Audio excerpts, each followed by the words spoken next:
Welcome to the Software Process and Measurement Cast number 678. I'm Tom Cagley, your host. This week we are taking a quick journey into a discussion of prioritization outside a team or an organization's span of control. It's easy to confuse influence and actually being able to exert control over an outcome. Wishful thinking can often lead to frustration.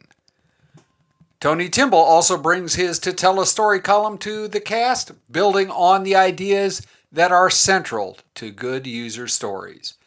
Check out Tony's product owner training events at tonytimble.com/events, link in the show notes. This week we talk about the product owner's role in writing and maintaining user stories. In Reread Saturday News, this week we reread Chapter 7 of Project to Product by Mick Kirsten. We consider Mick's first two epiphanies in this chapter and introduce the topic of network value streams in the beginning of Part 3, which Chapter 7 starts. Remember, links in the show notes to this and past rereads.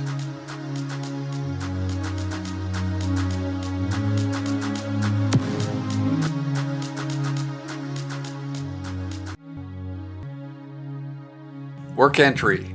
Prioritization outside your true span of control.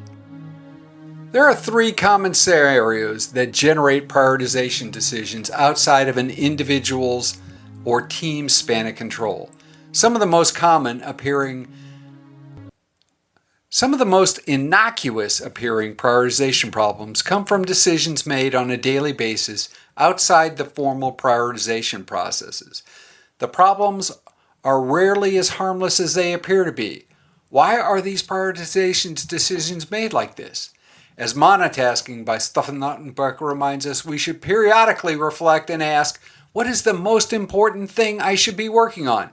The question and the decisions that stem from how we answer that question is prioritization in action.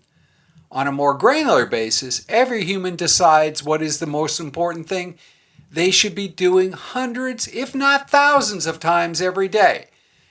Every time they decide which key to press on the keyboard, many of those decisions have ripple effects that extend beyond the individual's span of control.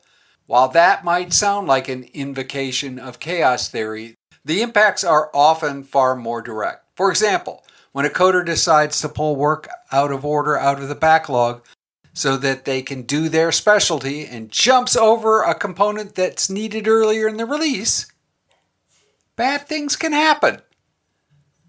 The implicit change in priority might place the whole release in jeopardy. In real life, I've seen a credit card processor lose an RFP because we were not able to demonstrate a feature in production that had been promised during the sales process.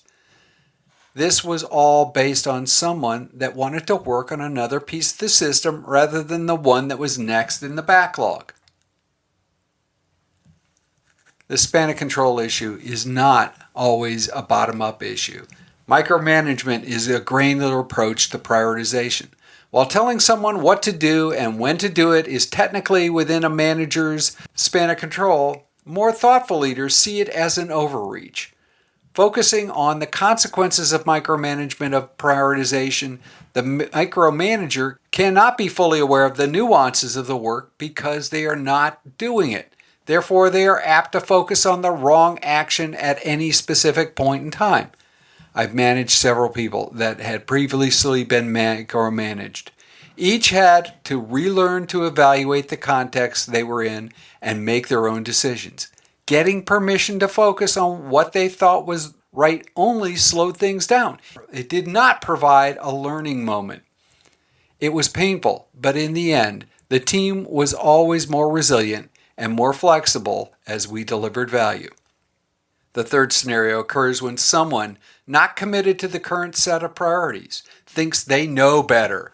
This is one of the scariest prioritization decisions because it's often hidden and only shared when discovered. The prioritization decisions are vociferously defended when exposed, leading to further division, not to mention the cost and the time required for rework, rediscussion, and relitigation of decisions that were earlier made, period. There is no way to stop people from making decisions, nor would you want to. But there is no need for decisions, big or small, to disrupt strategic and tactical prioritization over the long run. 1. Ensure everyone understands the true goal of the work, what the outcome is supposed to be, how should behaviors be impacted, how much revenue should the work deliver or cost saved. Understanding the real why, not just the highly polished mission statement, provides a basis for making real decisions. 2. Expose all actions taken and decisions made. Every action and decision changes the trajectory of a piece of work. What you don't know leads to wrong decisions about priorities later. 3.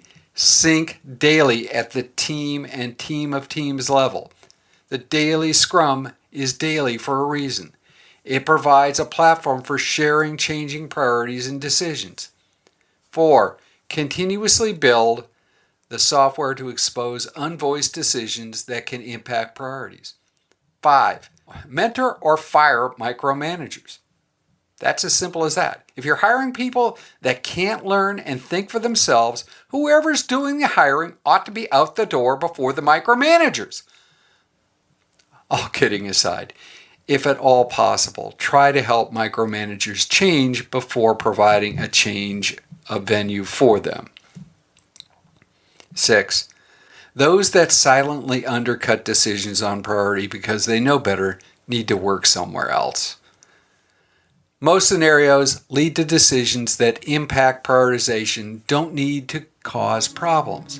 If the organization and team ensures transparency and creates a communication-rich environment. Easily said, requires effort to do.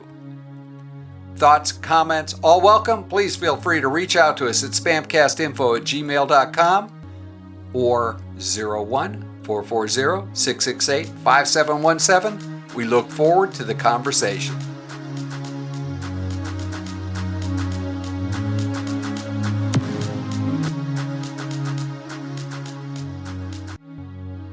Tony Timble, welcome to the Software Process and Measurement Cast. Tony, your To Tell a Story column is one of our favorites. This week, this month, this year, well, the last two conversations we've had have been on the idea of product owner. And I'd like to continue down that vein and talk about the role of product owners in the whole life cycle of a user story. So let's very good. Yeah, why don't you dive right in? So there's a little bit of a misconception about the user story authoring, the origins of user story. So the big question is, well, who writes the user story? And so the most agile answer is anybody on the team can write a user story. Why? Because everybody on the team should understand what they're doing and what the value they're delivering. Now, how do they get to that knowledge? The product owner plays a great role. So the product owner, as part of the team, has to develop a dynamic between the other team members based on the team members' business knowledge and knowledge of the systems, where you figure out, well, where's most of the authoring of the user story is going to come from? Is it going to really come from the product owner? Or is it going to come sort of collectively from everybody, and the product owner acts as a curator and obviously the prioritizer of the value of the stories? So there's different ways in which the user stories can arise and emerge.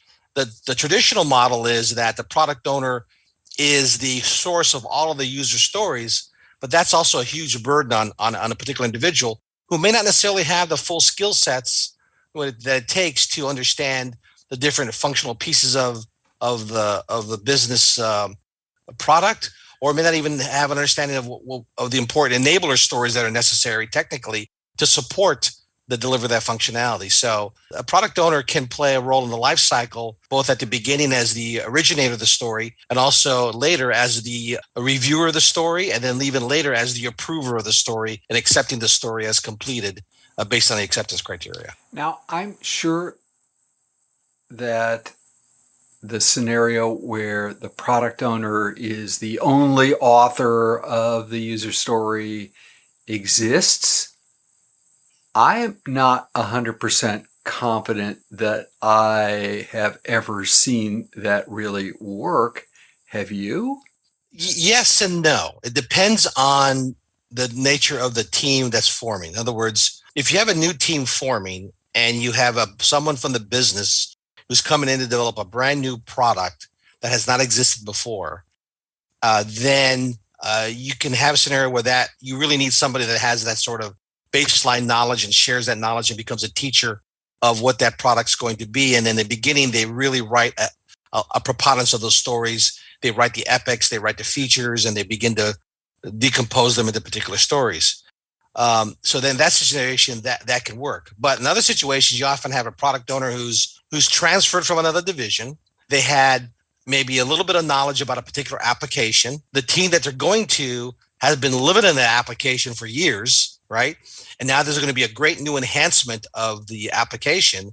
And so that instance for that person that doesn't have that knowledge to assume that I'm going to write all the stories. I'm not going to really pay attention to what your prior knowledge are. I think does a disservice to the team, to the company.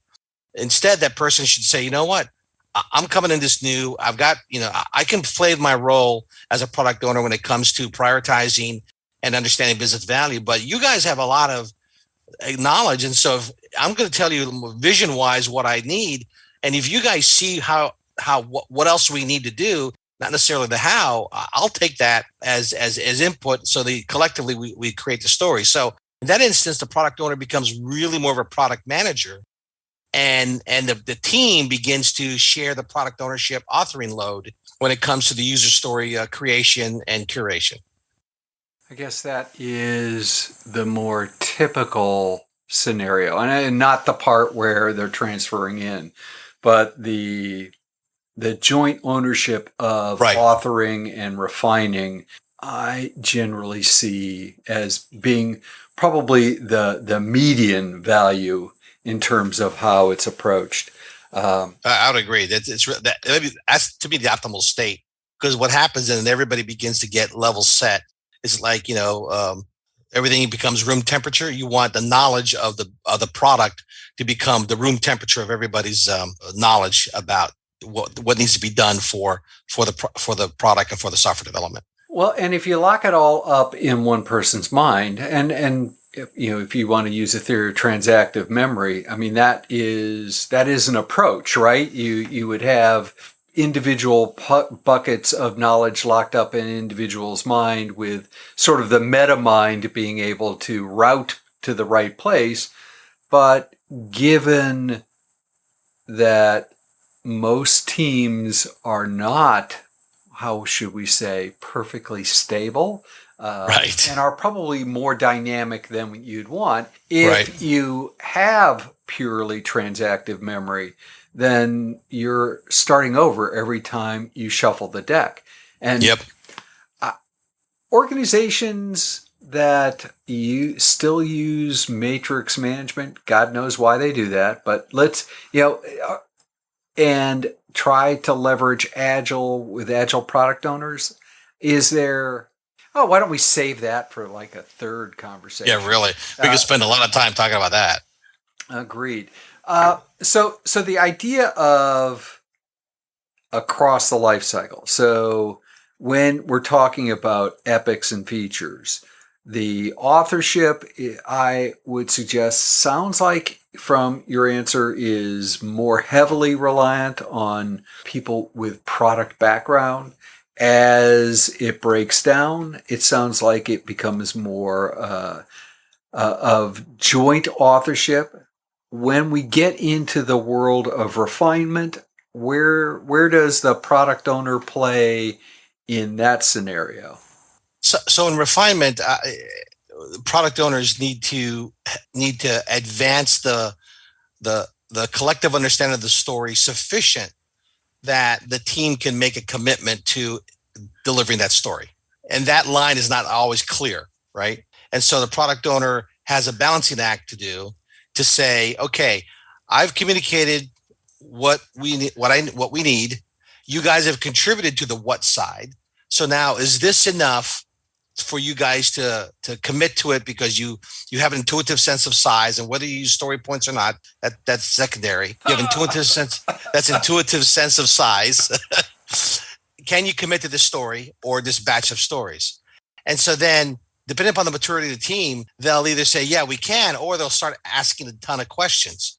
And that's where the life cycle of the story needs to be really respected by the product owner, in the sense of, if now the conversation shifts from requirements discovery or requirements understanding, common understanding, to design solutioning, where now you're talking about, well, what if we did a multi-select on this list as opposed to single select?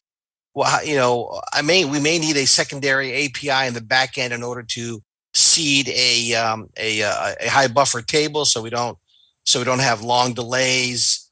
And then the product owner's got to say, you know what, those are great conversations, and maybe we can do sidebar, but that's a how. You guys can figure that out. I trust you guys. We need to just move on and get to the next story, so that we can be ahead of the team from a refinement session point of view. Because remember, refinement is always about the future. It's never about the current iteration. So you're talking about stories that are provisionally scheduled to be done in the future.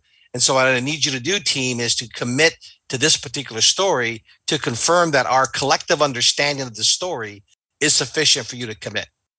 And if it's not, then maybe the product owner has failed in communicating. Maybe the team is dense, or the team is wanting more design information as opposed to functional information.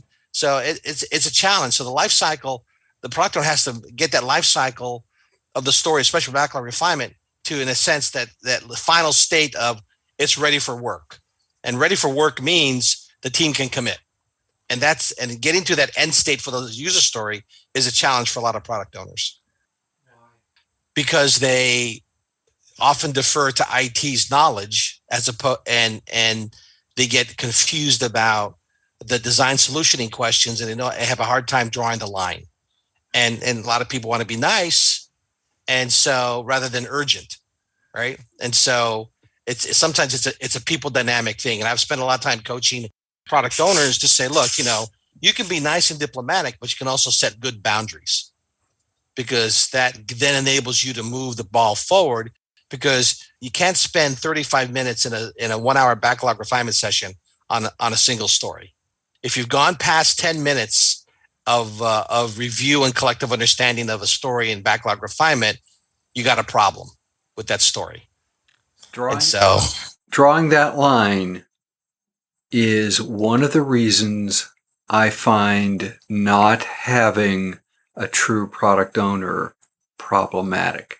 Because the proxies, people proxying that role, especially if they're proxying that role from a technical perspective or a lower power level perspective, they can't control that conversation. Exactly. That's a very bright observation. Yes, that's very true. Tony, how can people continue the conversation? They can reach out to me on tonytimble.com. My contact information is there. Lots of information. That's my branded website. You can see all my different area interests, including Azure Ready, which is my software user story rating software system I developed. And also I'll be having have information about the series of practical product owner training, how to master the practical in 1 day, which will be offered in the fall this year, because I really want to get into the hands of product owners stuff that they can master in a day without worrying about certification, without worrying about spending 2 or 3 days. And so that's going to be live training virtually, but live training with instructor myself. So I'm looking forward to that. So just reach out to me on my website, tonytimble.com. So we're recording this in early September. I live in the north. The trees are starting to turn color already. When you say the word fall, what does the word fall mean to you? October. All right. The first class is October 16th. So. All right. Tony, it is always a pleasure. Thank you for bringing your To Tell a Story column to the Software Process and Measurement Cast. You bet.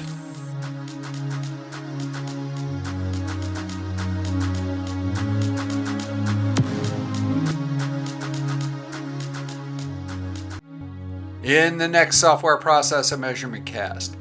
Next week, an essay on the role of the team lead in Scrum. Been working on this for a couple of weeks. It's getting bigger. I think it might end up being a number, so it's a scope creep problem on my part. As Mellisa Greller points out, the role of the TL is often overlooked. We seek to rectify that issue. When a role is overlooked, it causes friction. Unless you are starting a campfire, friction is not a great idea. We also have a visit from Jon M Quigley. I know I said that last week, but this week we actually recorded the next few Alpha and Omega of product development columns. If process improvement is a never-ending journey, why do so many people ask, are we there yet?